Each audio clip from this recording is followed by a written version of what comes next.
सलाम, नमस्ते, सत श्री अकाल। मैं हूं रजा और आप देख रहे हैं रजाग्राफी का अंतर्राष्ट्रीय प्राइम टाइम शो, जिस एक ही वीडियो के अंदर पूरी दुनिया की तमाम बड़ी खबरें आसान और सिंपल भाषा में मैं आपको बताता हूं। सबसे बड़ी खबर यह है, जितनी भी रिपोर्ट्स आज मैंने दी, चाहे गाजा, फिलिस्तीन, ये वो, इधर उधर, नेशनल प्राइम टाइम जो भी है, लेकिन सबसे खतरनाक खबर यह है जो मैं आपको बता रहा हूँ।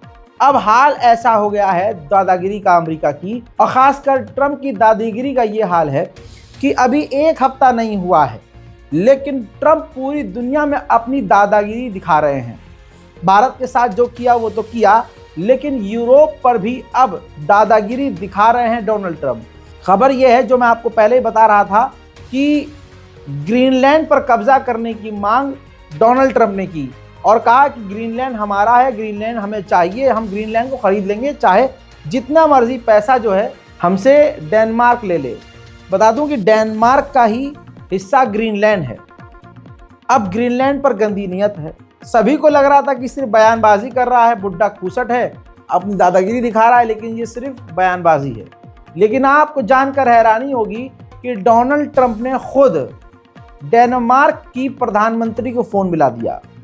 फ़ोन मिलाने के बाद पूरी बदतमीज़ी से बात करने लगे, और बदतमीज़ी जैसे उठाईगिरी बात करते हैं वैसे ही टपोरी लैंग्वेज इस्तेमाल करने लगे। और डोनाल्ड ट्रंप ने सीधा मांग लिया कि भैया ग्रीनलैंड हमें इज्जत से और प्यार से दे दो, लेना तो हमें वैसे भी है। अब डेनमार्क की प्रधानमंत्री, किसी देश का प्रधानमंत्री, राष्ट्रपति बात कर रहा होता है तो एक कायदा होता है, एक तरीका होता है बात करने का, जब दो देश बात कर रहे होते हैं। अब जो यूरोप के एक्सपर्ट्स हैं उन्होंने बताया है कि बुरी तरह से, जिस तरह से डोनाल्ड ट्रंप बात कर रहे थे, डेनमार्क की प्रधानमंत्री डर गई कि ये किस तरह से बात कर रहे हैं। और डेनमार्क की प्रधानमंत्री ने जितने ऑफर रखे कि हम ट्रेड बढ़ा लेंगे आपके साथ, हम आपकी 4 बातें और मान लेंगे, लेकिन ये जिद छोड़ दीजिए, नहीं माने। डोनाल्ड ट्रंप ने कोई और बात करी ही नहीं, कहा कि हमें कुछ नहीं सुनना, मुझे तुम्हारा ग्रीनलैंड चाहिए, चाहे कैसे भी। हजरात, ये बात इस तरह से डोनाल्ड ट्रंप ने की कि पूरा यूरोप डर गया है। अब खबर यह है कि अभी तक डेनमार्क ये सोच रहा था कि ट्रंप सीरियस नहीं है, ये सिर्फ बयानबाजी है, लेकिन जिस तरह से बदतमीजी डोनाल्ड ट्रंप ने डेनमार्क की प्रधानमंत्री के साथ किया, अब डेनमार्क रेड अलर्ट पर आ गया है। और बल्कि बता दूं कि यूरोप भी डर में आ गया है। मेरे दोस्तों, यूरोप के मिलिट्री के जनरल कमांडर ने कह दिया है, जिसके बाद जब ये खबर आम हो गई कि अब क्योंकि ग्रीनलैंड में अमेरिका की सेना तैनात है, तो अब यूरोपीय यूनियन की मिलिट्री भी ग्रीनलैंड को बचाने के लिए ग्रीनलैंड में तैनात होनी चाहिए। तो एक तरह से एक्सपर्ट कह रहे हैं कि अब आमने सामने अमेरिका और पूरा यूरोप आ सकता है। कल तक यूरोप जिस अमेरिका के गुणगान गा रहा था, आज डोनाल्ड ट्रंप उसी के लिए खतरा बन गए हैं।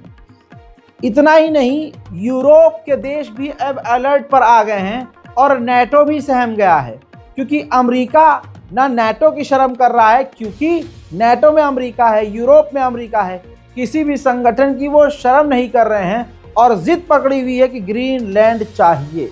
हजरात, बताना चाहूँगा, ये एक सबक भी है कि किसी एक व्यक्ति पर जिंदगी में आंख बंद करके भरोसा नहीं करना चाहिए। किसी को इतना अलाउ नहीं करना चाहिए कि कल वो आपके ऊपर हावी हो जाए और आपके ही मुंह मूतने लगे। ये आम जिंदगी में भी अप्लाई कर लीजिए और अमेरिका को भी देख लीजिए। कल तक मोदी भी ट्रंप ट्रंप ट्रंप कर रहे थे और फिर ट्रंप ने मुद्दा दिया अनबख्तों के ख्वाब पर। हजरात, ऑफिशियल्स ये बता रहे हैं कि डेनमार्क को अमेरिका ने पूरी तरह से अपने ऊपर निर्भर किया हुआ है, अपने ही ऊपर। यानी F-35 फाइटर जेट डेनमार्क को अगर दिए भी हैं तो अमेरिका की परमिशन के बिना वो खुद उसके डेनमार्क के फाइटर जेट उड़ नहीं सकते। और एक बात बहुत सिंपल सी है, मान लीजिए मैंने कोई बड़ी बेहतरीन चीज़ बनाई, मैंने ड्रोन बनाया, रजा ने ड्रोन बनाया, और ये ड्रोन काफ़ी फेमस हो गया और दुनिया खरीद रही है। अब मैं एक टाइम के लिए सबको दूंगा, लेकिन एक वक्त आकर ये भी अपनी सेफ्टी लूँगा कि भाई ऐसा ना हो कि जिसको मैं बेच रहा हूँ कल को इसी हथियार से वो मुझ पर हमलावर हो। तो मैं अपने उस ड्रोन में कुछ न कुछ ऐसी चिप या ऐसी चीज़ इंस्टॉल कर दूंगा कि मौका पड़ने पर एक बटन यहाँ दबाऊंगा और जिसको मैंने बेचा है फाइटर जेट या ड्रोन, वो वहीं डिसमेंटल हो जाएगा, बेकार हो जाएगा। जब हम इतने दिमाग वाले नहीं हैं तब भी हम ये करने को सोच सकते हैं, मैं खुद सोच रहा हूँ। तो अमेरिका ने F-35 जहाँ चाहे भारत को कुछ हथियार दिए हों, चाहे भारत को फाइटर जेट दिए हों, जिसको भी दिए हों, अमेरिका ने उसमें कुछ नहीं किया होगा ऐसा। दिमाग में शक तो आता ही है। अब ये भी क्लियर है कि डेनमार्क जितने हथियार इस्तेमाल करता है और ज़्यादातर जो खान पान जो भी चीज़ें इंपोर्ट करता है वो अमेरिका से ही करता है। तो हर तरह से अमेरिका पर निर्भर हुआ है डेनमार्क, जिसका पूरा फ़ायदा ट्रंप उठा रहे हैं। वहीं डोनाल्ड ट्रंप ने डिपोर्टेशन को लेकर एक मीम जारी किया है। ये देखिए, इस मीम में दिखाया है कि लोग और दुनिया दिखा रही है कि ट्रंप जो है प्रवासी जो महिलाएं, बच्चे, बुजुर्ग हैं, गरीब हैं, मैं उनको निकाल रहा हूं। लेकिन नीचे दिखाया है कि असल में मैं ट्रंप इनको डिपोर्ट कर रहा है, जो गुंडे, बदमाश, गैंगस्टर्स हैं। हजरात, उधर अब मैक्सिको थक हार कर भारत की तरह तैयार हो गया है अपने तमाम इलीगल माइग्रेंट्स को अमेरिका से वापस रिसीव करने के लिए। वहीं बता दूं कि डोनाल्ड ट्रंप इतना सीरियस है कि मैक्सिको के बॉर्डर पर उन्होंने अपने कमांडोज, मिलिट्री और एक्स्ट्रा जो फोर्सेस होती हैं हथियारों के साथ तैनात कर दी हैं। बिल्कुल मैदान जंग जैसा हाल दिख रहा है, देखिए।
उधर डोनाल्ड ट्रंप की सनक अभी खत्म नहीं हुई। एक बार फिर से कनाडा को कहा कि कनाडा चाहे तो हमारा 51वां स्टेट बन जाए। अगर वो ऐसा करता है तो मज़े ही मज़े आएंगे। उसको एक बेहतरीन हेल्थ इंश्योरेंस मिलेगा, वहाँ के लोगों को अच्छी नौकरी मिलेगी, उनके लोगों का विकास होगा और साथ में कनाडा का डिफेंस भी मजबूत होगा। उधर बरतानिया भी अब अमेरिका के इन फैसलों से परेशान हैं। गल्फ ऑफ मैक्सिको का नाम बदलकर अमेरिका ने गल्फ ऑफ अमेरिका कर दिया, जिस पर बरतानिया सबसे पहले आगे आया और बोला कि हम ट्रंप के बदले हुए नाम को नहीं मानेंगे। अमेरिका के सबसे बड़े इतिहास का ये डिपोर्टेशन हो रहा है। कभी जिंदगी में अमेरिका से इलीगल माइग्रेंट्स को इस तरह से इतनी मात्रा में नहीं निकाला गया है। लाखों की तादाद में मैक्सिको से आए हुए मैक्सिकन लोगों को भगा दिया गया है। देख लीजिए।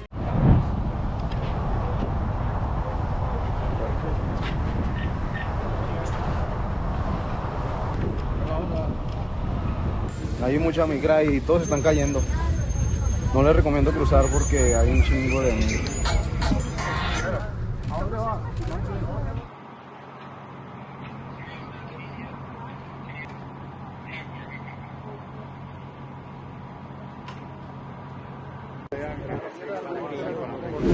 इतना ही नहीं, इस डिपोर्टेशन को लेकर डोनाल्ड ट्रंप ने मीडिया से कहा कि डिपोर्टेशन हमारा बहुत बढ़िया चल रहा है और जिनको हम निकाल रहे हैं ये बहुत बुरे हैं। इसका मतलब ये है कि जिन भारतीय 18,000 भारतीयों को ट्रंप निकाल रहा है उनको भी एक तरह से ये बुरा कह रहा है। तो फिर अनभक्तों के फाफा का भौकाल कहाँ गया? Very well. We're getting the bad, hard criminals out. These are murderers. These are people that have been as bad as you get, as bad as anybody you've seen. we're taking them out first. Thank you. Thank you. वहीं Donald Trump का ये deportation का कानून जो है, जिसमें उसने भारी मात्रा में विदेशी लोगों को भगा दिया है, पहली बार इतिहास में इसका फायदा भी अमेरिका को हुआ है। 30 से 35% इलीगल घुसपैठ अमेरिका में बंद हो गई है। इसके अलावा अमेरिका में अब तक 600 इलीगल माइग्रेंट्स को गिरफ्तार भी कर लिया गया है। वहीं अभी तक अमेरिका जो नॉर्थ कोरिया से बिल्कुल अड़ा और भिड़ा हुआ था, ट्रंप ने बाज ही पलट दी है। ट्रंप ने कहा कि मैं नॉर्थ कोरिया के जो किम जोंग उन हैं उनसे खुद कांटेक्ट करूंगा और बात करूंगा। वहीं मेरे दोस्तों, अपनी ही सरकारी संस्थाओं को भी ट्रंप बेकार कर रहे हैं। 17 ऑफिशियल गवर्नमेंट के अधिकारियों को हटा दिया है जो ह्यूमन राइट वॉचडॉग से जुड़े हुए थे, जो सरकार की गतिविधियों पर नजर रखते थे। ट्रंप ने ऐसे 7 बड़े बड़े संस्था के नेताओं को और अधिकारियों को हटा दिया। वहीं अमेरिका ने अपने पासपोर्ट में भी चेंज कर दिया है, जेंडर चेंज। कैसे? उसमें 3 जेंडर अमेरिका के चल रहे थे अमेरिकी पासपोर्ट में, मेल, फीमेल और एक्स, यानी नहीं बताना चाहते। तो वो नहीं बताना चाहते वाला ट्रंप ने ऑप्शन पासपोर्ट से हटवा दिया। वहीं मेरे दोस्तों, इटली के अंदर पब्लिक के बीच बुर्का पहनकर जाने पर पाबंदी लगाने वाला कानून सदन में पेश किया गया है। बांग्लादेश के केयर टेकर प्रधानमंत्री यूनुस ने भारत के लिए कहा कि भारत से जो रिश्ता खराब होता है उससे नींद खराब होती है और बेचैनी होती है। हम चाहते हैं कि शेख हसीना को भारत लौटाए और हमारे साथ कोऑपरेट करे। वहीं शेख हसीना की जो अवामी लीग पार्टी है बांग्लादेश में, यूनुस की सरकार उसे परमानेंटली बंद करने वाली है। बांग्लादेश भी दोगली चाल चल रहा है भारत के साथ, सामने से प्यार से बात कर रहा है और पीछे से दुश्मन के साथ मिलकर खतरनाक खेल खेल रहा है। ISI पाकिस्तान के बड़े बड़े अधिकारियों को बांग्लादेश अपने इलाकों में लेके आया और चिकन नेक की तरफ लेकर गया, जो भारत के लिए बड़ा खतरा है। भारत ने इस पर रिस्पॉन्स किया और भारतीय सरकार ने साफ तौर से कह दिया है कि इस पर हमारी नज़र है। भारतीय सेना ने कहा कि हम बहुत करीब से देख रहे हैं इनकी तमाम हरकतें और हम इंटरनेशनल प्लेटफॉर्म पर इसके खिलाफ, यानी बांग्लादेश के खिलाफ आवाज़ उठाएंगे। वहीं फरवरी के महीने में किसी भी दिन बांग्लादेश और इंडियन आर्मी के बीच मीटिंग होने वाली है, जिसमें मुद्दे होंगे किसानों का आपस में भिड़ना, इंडिया और बांग्लादेश के दोनों तरफ से घुसपैठ होना, फेंसिंग यानी भारत जो तार लगा रहा है, बॉर्डर बना रहा है सेफ्टी के लिए, उस पर भी बातचीत की जाएगी फरवरी के महीने में। वहीं अब भारत ने रूस को राहत देते हुए कहा कि जो टैंकरों पर अमेरिका ने पाबंदी लगाई है वो 27 फरवरी तक हमारे यहाँ तेल लेकर आ सकते हैं, लेकिन उसके बाद नहीं। तो ये थोड़ा सा झटका भी है और थोड़ा सा रहम भी किया है। लेकिन लॉलीपॉप भी भारत ने रशिया को दिया है। हरदीप सिंह पुरी जो हमारे इंडिया के यूनियन मिनिस्टर हैं, उन्होंने रूस को ऑफर किया है कि अगर आप हमें सस्ता तेल लेंगे तो हम किसी की पाबंदी नहीं मानेंगे और आपसे तेल लेते रहेंगे। भारत में अगर कोई अच्छी फिल्म रिलीज होती है तो जिसमें मोदी जी की और सरकार की विफलताओं की आलोचना होती है, तो मोदी सरकार पूरी तरह से पाबंदी लगाती है, उसको रोकने की कोशिश करती है, बैन लगाती है। लेकिन अगर मोदी जी अडानी अंबानी का पैसा इस्तेमाल करके प्रोपेगेंडा फिल्म बनाते हैं तो उसको भारत में टैक्स फ्री किया जाता है, उसको मिनिस्टर खुद देखने जाते हैं, भाजपा के नेताओं को टिकट दिया जाता है, जाओ मूवी देख के आओ, प्रधानमंत्री उसको ट्विटर से और गोदी मीडिया के चैनल से प्रमोट करते हैं। ये ऊपर से नीचे तक का जोर लगाने के बाद भी उनकी तमाम प्रोपेगेंडा फिल्म फ्लॉप हो जाती है। सोचिए, आड़ भक्तों की टोली, प्रधानमंत्री, विदेश मंत्री, रक्षा मंत्री, भाजपा के तमाम टटपूंजिए, बड़े छोटे आड़े टेढ़े सारे नेता किसी भी अंधभक्ति वाली फिल्म को गोडसे, सावरकर और अपनी गंदी सोच को प्रमोट करने वाले, नफरत फैलाने वाले, मुसलमानों के खिलाफ जहर फैलाने वाली वीडियो को पूरी ताकत से प्रमोट करते हैं, लेकिन फ्लॉप होते हैं। अब दोस्तों एक और घटिया फिल्म आई है, इमरजेंसी। ये मान लीजिए कि जब कंगना रनावत को जिसने महिला ने, ऑफिसर ने, CISF ने थप्पड़ मारा था उस महिला ने, उस फिल्म से ज़्यादा उस वीडियो पर फिल्म है जिसमें थप्पड़ खाया था कंगना रनावत ने। मेरा तो इतना लाइफ खराब हो गया है, इतना लाइफ खराब हो गया है मेरा। रुकिए, अब भारत का खेल देखिए, इस सरकार का खेल देखिए। बर्तानिया में कंगना रनावत जो है तो उसकी ये फिल्म जो है इमरजेंसी लगी हुई थी, लेकिन वहाँ के लोगों ने देखा कि भाई ये तो प्रोपेगेंडा फिल्म है। तो उस फिल्म में मतलब जितने भी मोदी के विरोधी हैं, भाजपा के विरोधी, सबको आतंकवादी दिखाया गया है, सबको देश का गद्दार दिखाया गया है। बहरहाल इस पर खालिस्तानी और सिख समुदाय के लोग थिएटर के बाहर चले गए, उन्होंने जमकर विरोध किया और फिल्म को बीच में रुकवा दिया, जिससे भारतीय दूतावास आहत हो गया। आपको पता है, ये रिपोर्ट देखिए, ब्रिटेन में फिल्म इमरजेंसी की स्क्रीनिंग रोकने पर भारत नाराज, कहा यह बोलने की आज़ादी के खिलाफ। खालिस्तानियों ने थिएटर में घुसकर रोकी थी फिल्म। सोचिए, इतनी सी बात पे सरकार जब हिल जाए तो इसका मतलब यह है कि सरकार ने मोटा पैसा उस फिल्म में लगाया है। झंड जिंदगी है कंगना रनावत की, साल में एक आध फिल्म हो रही है और सरकार सपोर्ट कर भी रही है, तब भी फिल्म फ्लॉप हो रही है। ऐसी सलमान खान, शाहरुख खान की भारत में कितनी फिल्में आपने देखी जिससे गोदी मीडिया और आड़ भक्तों ने पूरी ताकत लगाकर रोकने की कोशिश की।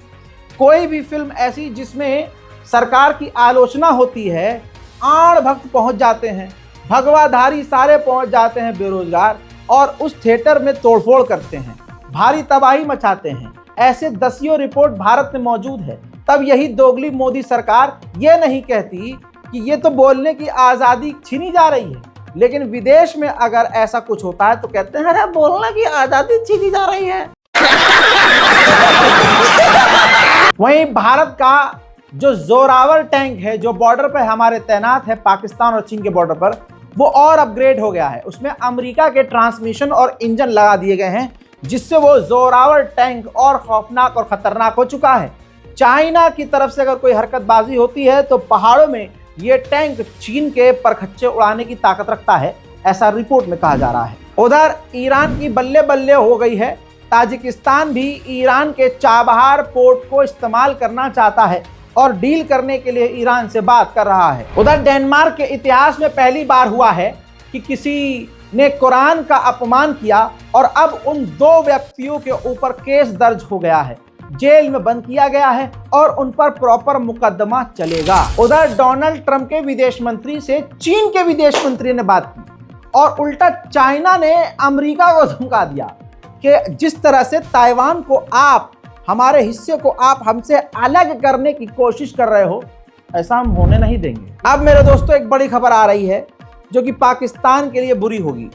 आने वाले वक्त में कुछ ही दिनों में आप सुन सकते हैं कि चाइना पाकिस्तान से नाराज हो गया। अमेरिका के अंदर पाकिस्तान के कुछ मिनिस्टर्स गए और अमेरिका के अंदर एक ऐसा ग्रुप है जो चाइना के खिलाफ रहता है कि चाइना कहीं बिजनेस कर सके, चाइना पर पाबंदी लगाई जा सके और चाइना के खिलाफ प्रोपेगेंडा चलाए। पाकिस्तान की सरकार के नेताओं ने उन एंटी चाइना ग्रुप से अमेरिका में मुलाकात कर ली है। अब चीन बुरी तरह से भड़क जाएगा। पाकिस्तान में करप्शन का हाल ये है कि जिन चाइना के बड़े बड़े इन्वेस्टर और बिजनेसमैन ने पाकिस्तान में पैसा लगाया, उन्हीं को पुलिस गिरफ्तार कर रही है और उनसे रिश्वत मांग रही है। इन्वेस्टर इतना परेशान हुए कि वो पाकिस्तान के हाई कोर्ट में गए हैं, लेकिन हाई कोर्ट से भी क्या ही उम्मीद करेंगे, वो तो है पाकिस्तान। उधर चाइना के कोस्ट गार्ड फिलीपींस के जहाज़ों को और नेवी को परेशान कर रही है और ये पूरा रिकॉर्ड हुआ है मंजर, देखिए।